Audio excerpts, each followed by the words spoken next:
Tanur sub ജില്ലയിലെ വിവിധ വിദ്യാലയങ്ങളിലെ ഭിന്നശേഷി വിദ്യാർത്ഥികൾക്കായി ദ്വിദിന സഹവാസ ക്യാമ്പ് സംഘടിപ്പിച്ചു. സഹയാനം എന്ന പേരിൽ താനൂർ BRCയിൽ വെച്ചാണ് ക്യാമ്പ് ഒരുക്കുന്നത്. Pavan gold light star complex, Thirunavaya road, Puthanathani. ഏവർക്കും പവൻ ഗോൾഡ് ലൈറ്റിന്റെ ഹൃദയം നിറഞ്ഞ ക്രിസ്തുമസ് ന്യൂ ഇയർ ആശംസകൾ. താനൂർ നഗരസഭാ അധ്യക്ഷ നസ്ര ബഷീർ ക്യാമ്പ് ഉദ്ഘാടനം ചെയ്തു. അവസരങ്ങൾ ഉറപ്പുവരുത്താനും അനുഭവങ്ങൾ ഒരുക്കാനുമായി BRCയുടെ നേതൃത്വത്തിൽ ഒരുക്കുന്ന ക്യാമ്പിൽ 38 വിദ്യാർത്ഥികളാണ് പങ്കെടുത്തത്. Ward councillor Baby Shankar, AEO TS Suma, DPO Suresh Kodassery, BPC Riyon Antony, Vinod, NV Biju Prasad, Suneer Babu എന്നിവർ സംസാരിച്ചു. ഷാജി കാക്കൂർ, ശരത് P കൃഷ്ണൻ എന്നിവർ സെഷനുകൾക്ക് നേതൃത്വം നൽകി.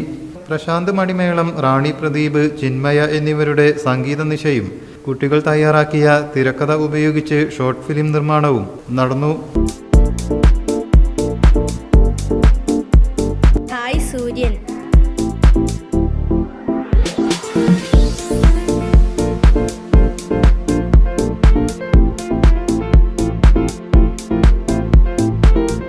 News bureau, Tirur. Pavan gold light star complex, Thirunavaya road, Puthanathani.